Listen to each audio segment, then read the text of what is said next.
Eu quero compartilhar com os amados nesta noite uma palavra que me veio ao coração, uma palavra até que a gente já meditou várias e várias vezes aqui, mas o Senhor nos inspira a trazê-la aqui para a nossa reflexão. Yohanan capítulo 11, versículos 1 em diante. O tempo de Elohim agir. O tempo de Elohim agir. Louvado seja o Eterno, que está sempre adiante. O Senhor nunca vai atrás, Ele vai adiante. Se fôssemos acompanhar a mente de Elohim, nós muitas vezes não ficaríamos turbados. Como o Senhor mesmo fala, não se turbe o vosso coração. Crede no Pai, crede também em mim. Porque o Senhor está sempre à frente, Ele sempre está adiantado em relação ao homem. Diz aqui, vamos ler alguns versículos saltados, porque já conhecemos esse texto, trata da ressurreição de Elazar, a morte e a ressurreição dele. Versículos 1 e 2, depois iremos para os 6 até 7, e depois saltaremos para o 17 em diante. Estava então enfermo um certo Elazar de Beit Aniá, aldeia de Miriam e de sua irmã Marta. E Miriam era aquela que tinha ungido o Senhor com unguento e lhe tinha enxugado os seus cabelos, os pés com os seus cabelos, cujo irmão Elazar estava enfermo. Versículo 6. Ou melhor, versículo 3, só para a gente contextualizar. Mandaram-lhe, pois, suas irmãs dizer: Senhor, eis que está enfermo aquele que tu amas. Ouvindo, pois, que estava enfermo, versículo 6, ficou ainda 2 dias no lugar onde estava. Depois disso, disse aos seus discípulos: Vamos outra vez para Yehudá. 17, então, chegando, pois, Yeshua, achou que já havia 4 dias que estava na sepultura. Ora, Beit Aniá estava de Jerusalém quase 15 estádios. E muitos dos Yehudim tinham ido consolar Marta e Miriam acerca do seu irmão. Ouvindo, pois, Marta que Yeshua vinha, saiu-lhe ao encontro. Miriam, porém, ficou assentada em casa. Disse, pois, Marta a Yeshua: Senhor, se tu estivesses aqui, meu irmão não teria morrido. Mas também agora sei que tudo quanto pedirdes a Elohim, Elohim o concederá a ti. Disse-lhe Yeshua: teu irmão há de ressuscitar. Nós vamos nos deter aqui no versículo 23.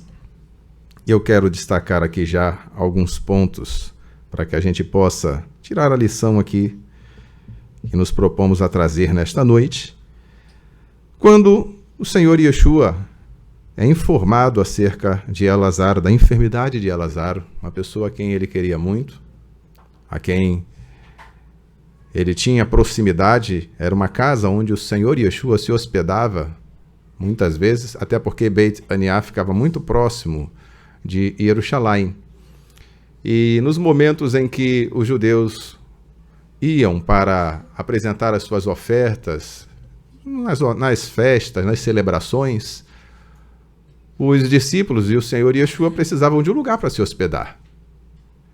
Havia uma grande procura por lugar nesses tempos de festas, né? A cidade ficava cheia, as hospedagens ficavam cheias, as casas eram compartilhadas, os familiares que tinham pessoas em Jerusalém morando ou nas proximidades lançavam mão do seu parentesco para conseguir um cantinho para ficar, né, naquele período de festas. E o Senhor Yeshua, ele tinha esse lugar onde que ele podia contar com Marta, Miriam e Elazar. Você observa que eles sempre tinham esse cuidado com o Senhor. Inclusive, naquela passagem que a Escritura fala sobre a preocupação de Marta, né, quando ela estava incomodada que Miriam estava aos pés do Senhor ouvindo e ela cuidando de todos os afazeres, querendo servir bem até. E o Senhor Yeshua disse para ela: Marta, Marta, tu estás turbada, né? Estás ocupada com muitas coisas, né? Quando uma só te é necessária. E Miriam escolheu a boa parte. Então, é nesse contexto que o Senhor é informado acerca de Elazar, alguém por quem ele tinha grande apreço e por uma família que sempre o recebia, né? E ele estava recebendo essa informação, não estava em Yehudá nesse momento, existia ali a Galil, que era uma outra, era separado, né? Existia a Yehudá, a Galiléia, Galil, existia também Decápolis e outras subdivisões ali, cada um administrado por Ordós, outro já era ali de Pilatos. Então existiam certas divisões ali de administrativas. E Yeshua não estava em Yehudá. Ele estava ali com seus discípulos. Aqui, deixa eu ver se o texto diz onde é que ele estava. Não informa onde é que ele estava, mas não estava em Yehudá. Tanto que quando ele fala que vai voltar para Yehudá, os discípulos o questionam: Senhor, ainda há pouco os judeus queriam te matar e tu voltas para lá? E aí o Senhor insiste em voltar. Então chega a informação de que Elazar estava enfermo. Diz aqui: mandaram-lhe dizer, pois, versículo 3, Senhor, eis que está enfermo aquele a quem tu amas. E quando eles dão essa informação, perceba que era uma informação que tinha uma preocupação, uma carga de preocupação. Não era uma enfermidade, o seu grande amigo Elazar está gripado, está com resfriado. Não era esse tipo de informação, era uma enfermidade grave. Era uma enfermidade que exigia certa urgência. Tanto que o Senhor sabia dessa gravidade, que ele diz aqui no versículo 4, ouvindo isso, disse: esta enfermidade não é para a morte, mas para a glória de Elohim, para que o Filho de Elohim seja glorificado por ela. Então o Senhor Yeshua, ele já identifica a questão e já tem um diagnóstico. E ele já sabe o que vai fazer, mas além de saber o que vai fazer, ele sabe também quando vai fazer. Isso é uma questão muito importante, porque a gente percebe muitas vezes na Escritura o Senhor revelando algo que vai fazer e os servos do Senhor, um tanto apreensivos, até apressados, não identificam este quando. Vemos o exemplo de Moshe, que muitas vezes comentamos aqui, o exemplo do próprio Avraham. O Senhor disse a ele que daria a ele um filho. E Avraham, recebendo o conselho de Sarai, na época sua esposa, ele resolve se unir a Hagar ali para gerar um filho, e gerou Ismael. Contudo, depois o Senhor apareceu a ele e falou para ele: eu sou El Shaddai. Anda na minha presença e ser perfeito. Eu sou El Shaddai. Anda na minha presença e ser perfeito. Observe que o Senhor fala essa expressão El Shaddai, também já mencionamos aqui com os irmãos. El Shaddai significa o quê? Alguns colocam todo-poderoso. Não deixa de ser. É um pouco mais aproximado, mas não é o significado próprio da palavra El Shaddai. El quer dizer Elohim, nós já sabemos. Shaddai, ele vem de suficiência. Shaddai é o She, que é um, não sei como é que fala, é uma partícula, seria o que? O que? Que é suficiente. Por que ele está falando assim? Eu sou El Shaddai, eu sou Elohim que é suficiente. Em que sentido ele está querendo dizer isso? Quando você observa essa palavra Shaddai sendo usada, ela enfatiza muito a operação do Senhor, unicamente ele, independente de atuação humana. Eu sou El Shaddai, eu sou suficiente, autossuficiente, eu faço independente de interferência humana, ou seja, é o Senhor tendo a capacidade plena de fazer sem depender do auxílio do homem. Entenderam, amados? por que que o Senhor fala assim para Abraão? Por que que era necessário ele se expressar desta maneira para Abraão? Eu sou El Shaddai, anda na minha presença e ser perfeito. Porque Abraão, ele, na sua espera, ele tentou dar uma forcinha para Elohim. Foi um conselho de Sarai, e ele anuiu o conselho e disse, não, vou dar uma forcinha para o Senhor aqui. Puxa, não é...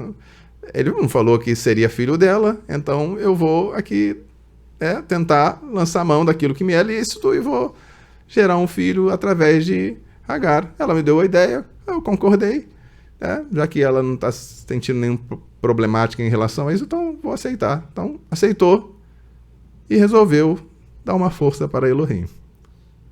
Aí o Senhor chegou e fala para ele, Abraão, eu sou El Shaddai. Em outras palavras, para ser um jeito mais objetivo, direto e sem meias palavras, olha, eu não preciso da sua ajuda. É mais ou menos assim. Eu sou El Shaddai.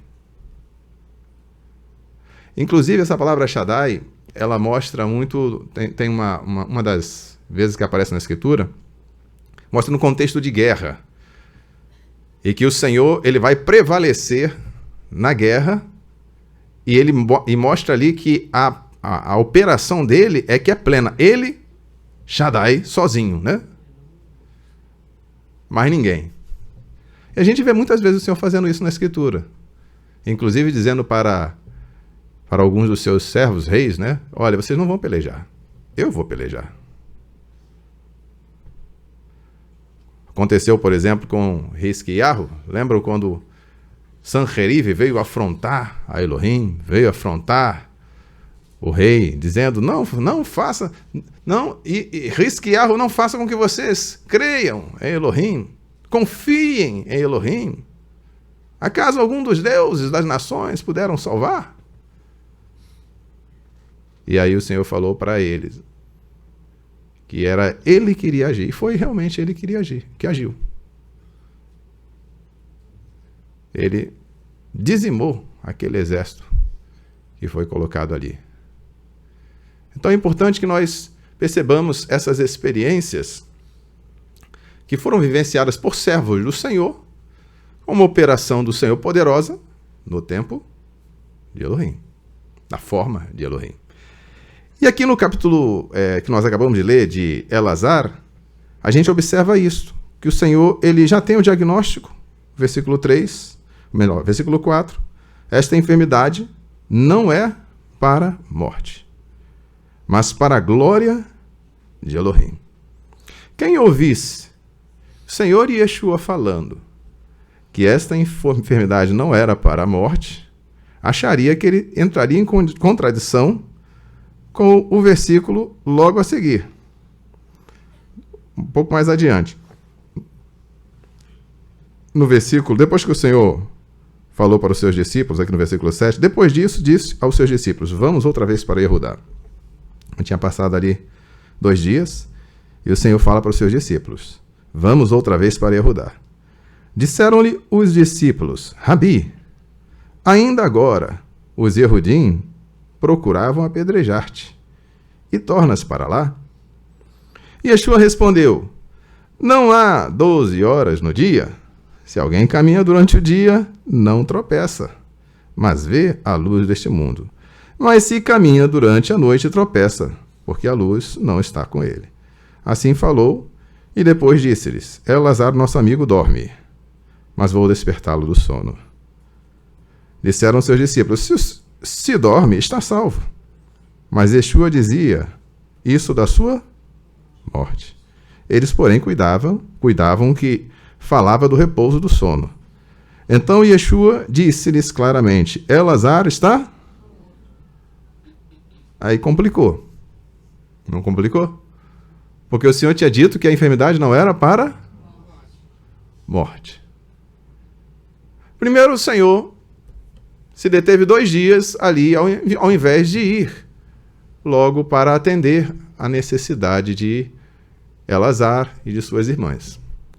Ora, meus amados, era uma situação tal que era o seguinte, naquela época, não ter um homem na família para resolver certas questões dificultava bastante a vida das mulheres, né? Ou era o pai, ou era o irmão, ou era o marido, né? Que cuidavam ali das coisas, especialmente mais burocráticas, administrativas, e a mulher, embora ela tenha a capacidade de fazer, nós observamos inclusive quando a gente lê lá em Mishlei, no capítulo 30 ou 31, quando fala sobre as virtudes da mulher, nós observamos várias qualidades que enfatizam a capacidade da mulher.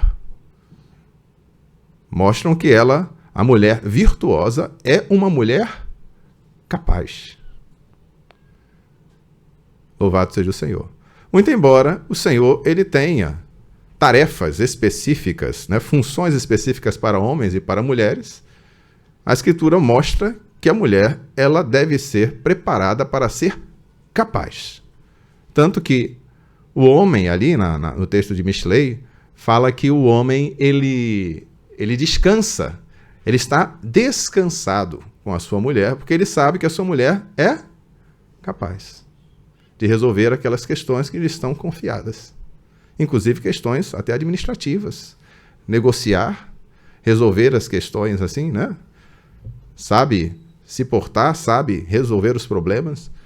Mas, de qualquer maneira, era uma sobrecarga. Não existe uma divisão. Enquanto Elazar estava vivo, ela podia contar com ajuda.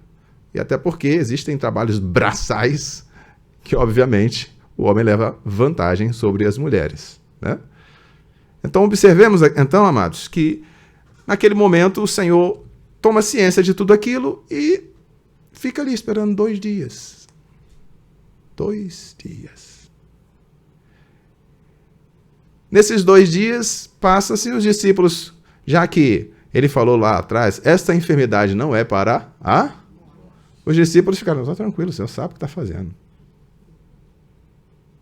Aí o Senhor diz, vamos voltar para Judá. Aí os discípulos não entenderam nada. Bom, calma aí, o Senhor vai voltar por quê? A enfermidade de Elazar não é por causa de Elazar, certamente não é. Por quê? Porque a enfermidade não era para a morte. Se tivesse que ir, você já teria ido, não é verdade? Eles não cogitaram que o Senhor estava voltando para Judá por causa de Elazar. O Senhor teve que dizer para eles. Vejam aqui, ó, só para a gente ver no texto. Olha aqui, no versículo 7. Depois disso, disse aos seus discípulos, vamos outra vez para Judá. Aí os discípulos vê que ele não fala por quê. O versículo 6 apenas diz que, ouvindo, pois, que estava enfermo, ficou ainda 2 dias no lugar onde estava. E no versículo 4 está lá aquela expressão que ele tinha usado. Esta enfermidade não é para a morte. Então os discípulos estavam tranquilos em relação a isso. Bom, o Senhor está falando que não é para a morte, não é para a morte, está tudo bem. Estavam lá, né? Aí chega o versículo 7 e ele diz, vamos outra vez para Judá. E os discípulos estranham, aí começam a falar, Senhor, Rabi, há pouco procurava apedrejar-te lá. Os judeus querem matar o Senhor lá. O que o Senhor vai fazer lá?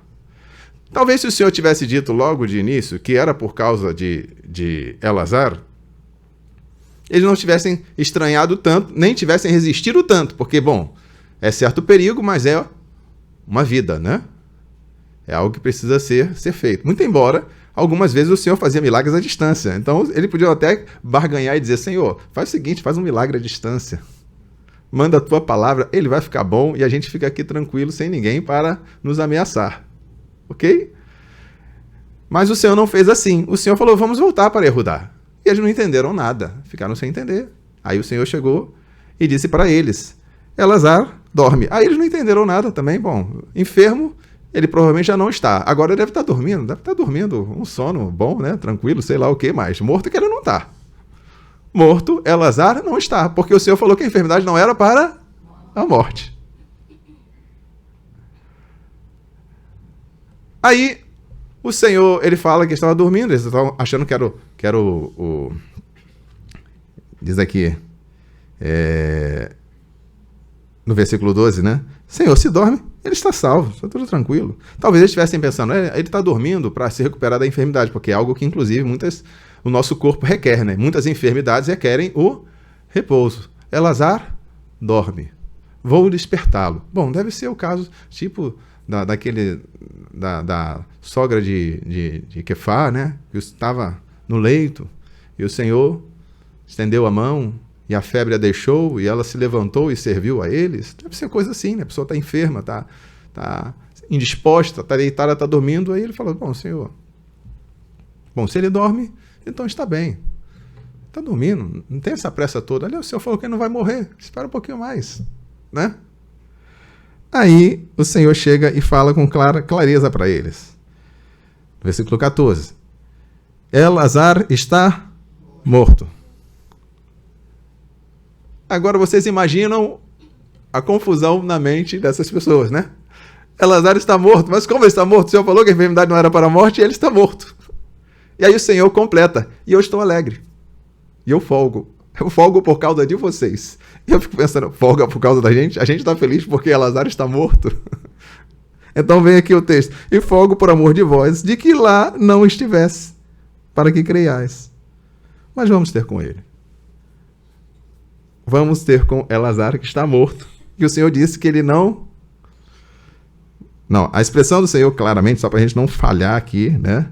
Essa enfermidade não é para morte. O Senhor não disse que ele não morreria, mas ele disse que essa enfermidade não era para a morte. O que o Senhor está querendo dizer com isso, a gente vai perceber mais adiante. Aliás, ele mesmo já adianta aqui no versículo 4, né? Mas para a glória de Elohim, para que o Filho de Elohim seja glorificado por ela. Aí, no versículo 16, vem a expressão de tomar, ou tomé, nas versões. Vamos nós também para morrermos com ele. Ou seja, Elazar morreu. E o Senhor disse que não ia morrer. Ou, ele disse que a enfermidade não era para a morte. O Senhor Yeshua está no alvo dos Yehudim. Então agora vai todo mundo morrer. Vamos morrer todo mundo logo. Vai morrer Elazar, o Senhor Yeshua se arriscando. Bom, ele é o alvo e a gente vai junto. Morre todo mundo. Mas aí chega o versículo 17, onde o Senhor se encontra ali em Beit Aniá e se dirige ali a Marta, né? Chega aqui então no versículo 21. Marta, disse, pois, Marta a Yeshua, Senhor, se tu estivesses aqui, meu irmão não teria morrido.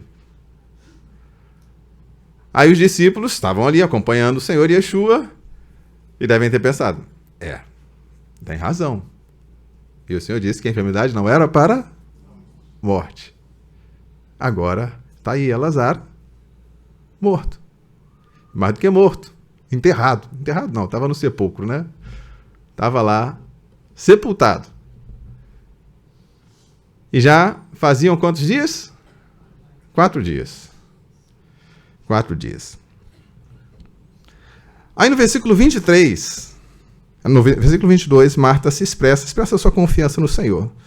Mas também agora sei que tudo quanto pedirdes a Elohim, Elohim o concederá a ti. Por que Marta faz essa colocação? Porque, obviamente, isso fragilizou a família. A morte de Elazar fragilizou a família. Então, ela fala, tudo quanto pedirdes, o Pai te concederá. Nós precisamos agora de um socorro, de uma ajuda, de um amparo. Mas elas não conseguem nem vislumbrar o que o Senhor está para fazer. Os discípulos, lá atrás, quando o Senhor fala que ele está morto, folgo por amor de vós, de que lá não estivesse, para que creiais, vamos ter com ele. Os discípulos devem ter achado estranho, vamos ter com ele, mas o que nós vamos fazer lá agora, né? E aí, por isso, o questionamento de Tomé. O que nós vamos fazer lá? Só vamos lá para morrer, porque é a única coisa que eu enxergo como possibilidade de acontecer lá. Nenhum outro milagre. Curar, tudo bem, mas você já morreu. Agora, só resta a nós entrarmos no lugar para morrer junto, porque não tem nada para fazer lá. Para ele não tinha mais nada para fazer. O tempo de fazer alguma coisa, de agir, já tinha passado. Na mente deles, o que tinha que ser feito antes, não agora. Não tinha mais nada para fazer. Aí no versículo 23, o Senhor fala com Marta, com clareza, o que ele vem fazer ali? Teu irmão há de ressuscitar. Aí Marta imediatamente responde, Senhor, eu sei, ele vai ressuscitar no último dia, mas no último dia não resolve os nossos problemas de agora. Ou seja, ela está pensando agora, ressuscitar eu entendo, vai ressuscitar no último dia, no tempo da ressurreição. Eu também creio nisso. Senhor, não é hora de a gente dar essas lições, né, de coisas futuras, de escatologia, do fim do mundo, porque o problema é agora. Como é que ele vai resolver os nossos problemas de agora? E aí ele diz para Marta, né, responde aqui, todo aquele que crê em mim não morrerá eternamente. Ou melhor, no primeiro versículo 25. Eu sou a ressurreição e a vida. Quem crê em mim, ainda que esteja morto, viverá. E todo aquele que vive e crê em mim não morrerá eternamente. E aí vem a pergunta. Crês tu isso? Aí estava um desafio para ela. É muito mais fácil você crer aquilo que, de alguma maneira, você já vivenciou com o Senhor. Alguma experiência que, digamos, você olha para trás e diz, não, isso já aconteceu antes, o Senhor já fez isso por mim. Então, é mais fácil, é mais palpável você olhar para trás e ver, não, já vivi isso antes, o Senhor pode fazer isso por mim novamente. E, inclusive, a Escritura manda que a gente lembre dos feitos do Senhor para que isso fortaleça a nossa confiança nele. É mais fácil. Agora, é difícil quando você está diante de algo totalmente novo. Algo que você nunca viu e talvez nunca tenha ouvido falar. Quando o desafio, você simplesmente não vê possibilidade. E aí, é o momento que o Senhor fala para ela, você crê nisso? Crês tu isso? Veja que este crer, isso aqui, não está relacionado necessariamente ao milagre que o Senhor faria em Elazar. Preste atenção. Ele está falando aqui acerca da sua pessoa. Acerca daquilo que o domínio, o poder, a capacidade do Senhor Yeshua. Observe aqui. Quem o Senhor é? Eu sou a ressurreição e a vida. Quem crê em mim, ainda que esteja morto, viverá. E todo aquele que vive e crê em mim, não morrerá eternamente. Nas versões aí coloca, nunca morrerá. Isso não está correto. Não morrerá eternamente. Essa é a expressão. A atualizada, se eu não me engano, quem tem atualizada aí? Eu acho que a atualizada coloca corretamente. Deixa eu ver se é a atualizada mesmo. Versículo 25. Não, 25 não. É no versículo 26. A nova atualizada traz corretamente e na atualizada também. Né? A revista e a atualizada. Não morrerá eternamente. A maioria coloca jamais morrerá, nunca morrerá. Mas a NVI também coloca corretamente, né? Incrível que pareça, né? A NVI que tem uns probleminhas nas traduções, mas em algumas coisas coloca corretamente. Enfim, nós estamos aqui diante dessa afirmação do Senhor Yeshua, e nós entendemos o que o Senhor está querendo dizer. Que ele tem o poder sobre a vida, e as almas de todos os habitantes da terra estão nas mãos dele. E aí ele passa esse questionamento para Marta. E ele está perguntando a respeito de quem nesta hora? Está perguntando a respeito de quem? Eu sou a ressurreição e a vida. Ele está falando dele. Está falando acerca do poder dele, do controle dele sobre a vida. E aí ele volta a pergunta para Marta. Crês tu isso? Porque para que Marta pudesse crer que o Senhor Yeshua ressuscitaria Elazar, que era o que ele tinha afirmado, ele vai ressuscitar. Ela precisava crer que o Senhor, em quem o Senhor é, e o poder que está nas mãos do Senhor Yeshua.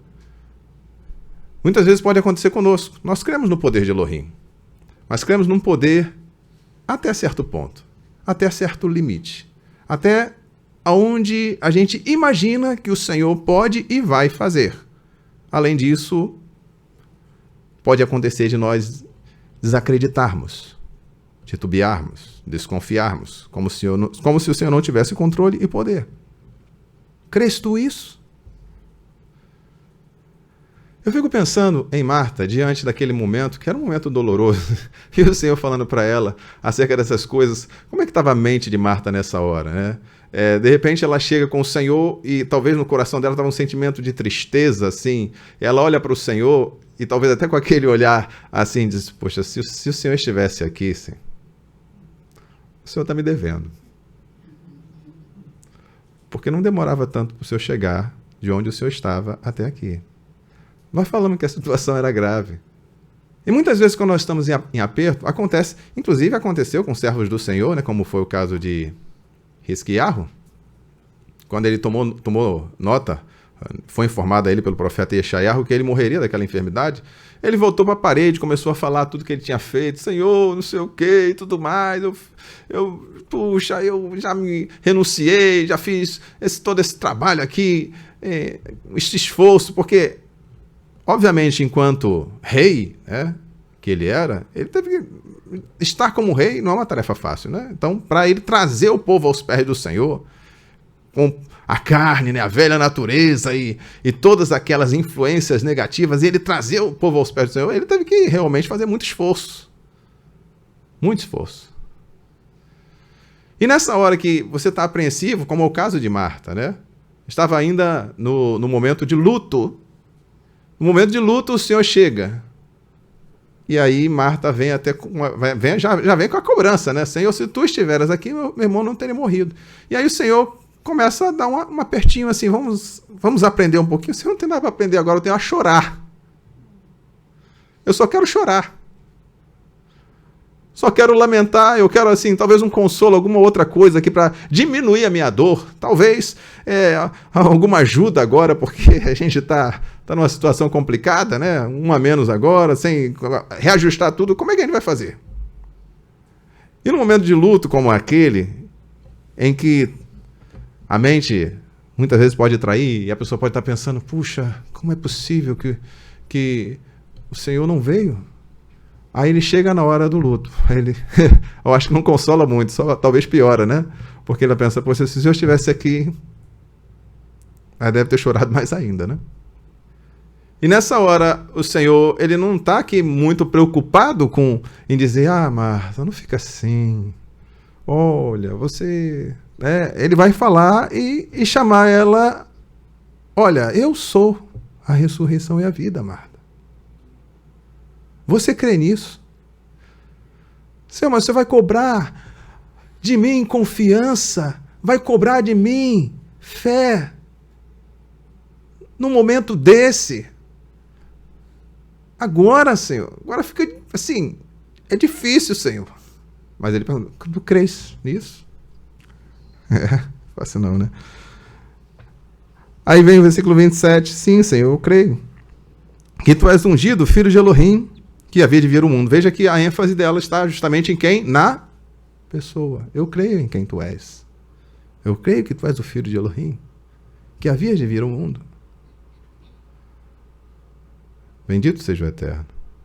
Meus amados, isso se aplica às nossas vidas em diversos momentos, né? Às vezes a gente tem certos planos, projetos, imaginamos que o Senhor tem que corroborar com esses planos, a gente já tem sido instruído, né, para trazer aos pés do Senhor. Porque, infelizmente, quando a gente cria o castelo, e depois o Senhor falou isso, não é esse castelo aí que eu criei, não. Isso daí foi você que criou. Dói, né, amados? É frustrante. Você idealizou, você imaginou, você até já determinou os passos para alcançar aquele objetivo, Não é que você estava... Porque às vezes a pessoa fantasia e acha que tudo vai cair do céu, né? Aí realmente é conto de fadas, né? A pessoa acredita que vai surgir alguma coisa maravilhosa vai acontecer e ela não vai ter que fazer nada. Mas tem pessoas que planejam, colocam etapas. Não, eu vou conquistar, esse é o caminho. E é uma coisa consciente, é uma coisa realmente... até lícita, a pessoa está projetando, botando ali as etapas. Não, a partir daqui eu vou estudar para isso, depois eu vou fazer esse curso aqui, depois aquilo ali, vou projetar. E faz todo um planejamento palpável, possível. Né? Se a pessoa se empenhar, possível. Mas faltou a ela trazer aos pés do Senhor. Faltou a ela colocar diante daquele que é o dono da vida. E aí ela criou toda aquela expectativa em cima de algo que poderia ser alcançável, falando em termos naturais, mas se torna inalcançável porque não é por aquele caminho que o Senhor desejou, que o Senhor quer. Louvado seja Elohim. Eu sei que às vezes a gente discernir o que o Senhor quer também não é uma tarefa fácil, né? Vai ver o exemplo de Abraão. Ainda que ele fosse um profeta, a palavra descreve ele como um profeta, como servo do Senhor. Em algum momento também ele se deixou levar, até pela sugestão, pela lógica, né? Ele se deixou levar. Então não é tão simples assim. E Yehoshua, quando chegaram aqueles homens com pão bolorento, ele disse, puxa, realmente, né? Que coisa, estão vindo de uma terra distante, era logo ali do lado. Né? E enganaram um servo do Senhor, e não só ele, mas todos os príncipes, os que fizeram aliança com aqueles homens, todos eles se deixaram engabelar por aquela lábia daqueles homens. Eram bons artistas, né? Bons artistas. Mas, enfim, estava lá Marta. Né? Ela tinha, talvez, imaginado, bom, o Senhor, como fez tantos milagres, assim vai fazer com Elazar. Ele vai vir impor a mão, ele vai ficar curado. Nós vamos ficar alegres, vamos dar um grande banquete. Todos nós vamos contar essa vitória, ações de graças ao Senhor. E maravilha, já tinha até, talvez, um planejamento para isso. Mas nada disso aconteceu da forma como ela tinha imaginado. E aí o Senhor chama a atenção dela. Olha, primeiro você tem que entender quem eu sou. A minha capacidade, o meu poder. É mais ou menos o que o Senhor fala lá para Abraão. Eu sou El Shaddai. Eu sou El Shaddai. E agora o Senhor fala, eu sou a ressurreição e a vida. Crês tu nisso? Aí ela responde, sim, eu creio que tu és ungido, filho de Elohim, que havia de vir ao mundo. E dito isso, partiu e chamou em secreto Miriam, sua irmã, dizendo, o mestre está aqui e te chama. Aí ela foi correndo. E Miriam, quando chega aos pés do Senhor, no versículo 32 diz assim, Miriam, chegando aonde Yeshua estava e vendo, lançou-se aos seus pés, dizendo, Senhor, se tu estivesses aqui, meu irmão não teria morrido. Ela tinha certeza que se o Senhor estivesse lá, o irmão dela não teria morrido. Era uma cobrança? Era. O Senhor chegou atrasado. É uma cobrança respeitosa, mas era uma cobrança. Não é verdade? E aí o Senhor falou, Yeshua, pois, quando a viu chorar, e também chorando os Yehudim, que com ela vinham, moveu-se muito a seu espírito e perturbou-se. Perceba que tudo isso que o Senhor está passando ali com Miriam, Marta e os seus discípulos, nisso o Senhor não é indiferente. O Senhor está sentindo também. Mas ele tem o controle da situação e ele vai ensinar o que precisa ser ensinado. Embora eles precisassem passar por aquela apreensão, por aquele momento, né? E disse, onde o puseste? Disseram-lhe, Senhor, vem e vê. E Yeshua chorou. Aí os Yehudim disse, vede como o amava. Vede como o amava. Não podia ele, que abriu os olhos ao cego, fazer também com que este não morresse? Se ele tivesse chegado antes, se ele tivesse mandado uma palavra, ele não podia ter feito isso. Só que eles estariam diante de algo novo, algo que eles não viram. E o que o Senhor ia fazê-los ver.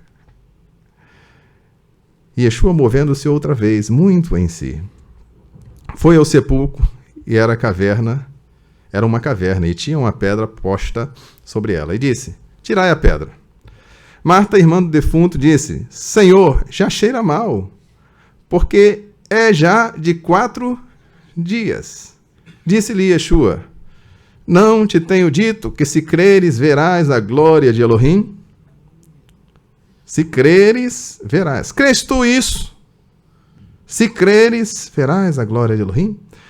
Tiraram, pois, a pedra. E Yeshua, levantando os olhos para o céu, disse: Pai, graças te dou por me haveres ouvido.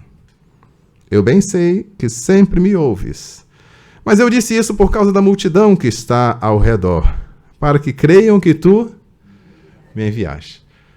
A oração do Senhor Yeshua, ela se mostra aqui fundamental, ela é importante. Não foi uma oração protocolar, mas foi uma oração que traria um impacto para aquelas pessoas que estavam ao redor, porque todas elas tinham uma expectativa. Você vê que Miriam chega: se o Senhor estivesse aqui, meu irmão não teria morrido. Marta também.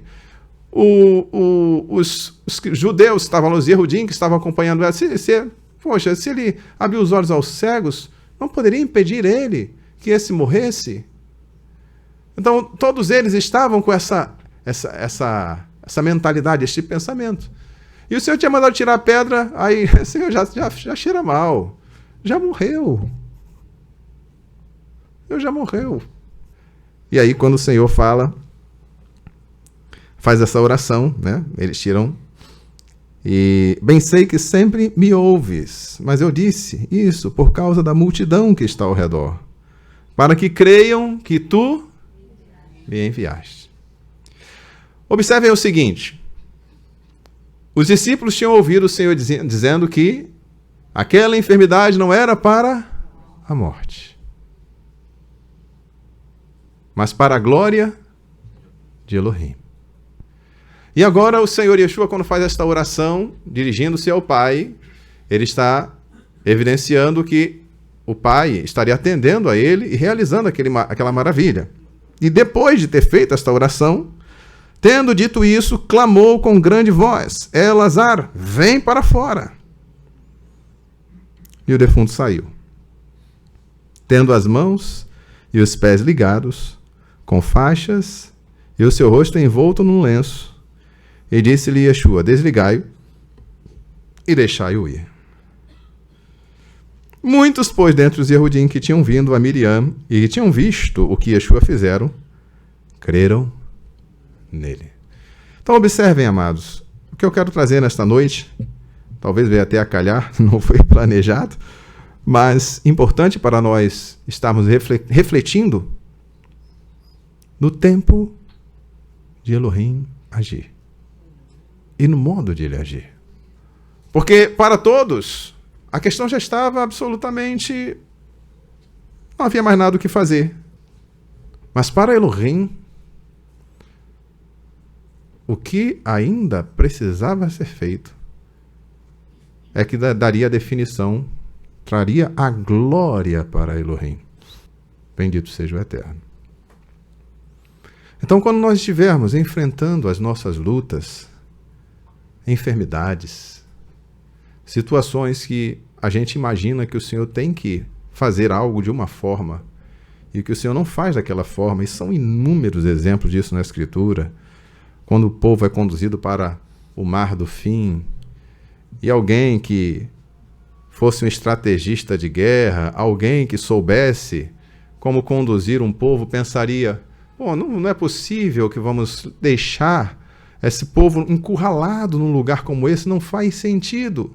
Mas era ali que o Senhor ia dar a grande vitória ao povo de Israel, que iria dar uma definição diferente do que eles estavam imaginando, do que os egípcios estavam imaginando e do que eles mesmos estavam pensando que morreriam ali naquele deserto. E o Senhor sabe fazer muito além daquilo que nós pedimos ou pensamos. Então, assim como Marta, Miriam e Elazar também devem ter aprendido esta lição, porque depois ele deve ter tomado ciência de tudo aquilo, os discípulos e os Yehudim naquele lugar aprenderam que o poder está nas mãos do Senhor. Assim também nós vamos aprender, dia a dia, nas nossas experiências com Ele. Amém? Que o Senhor nos abençoe.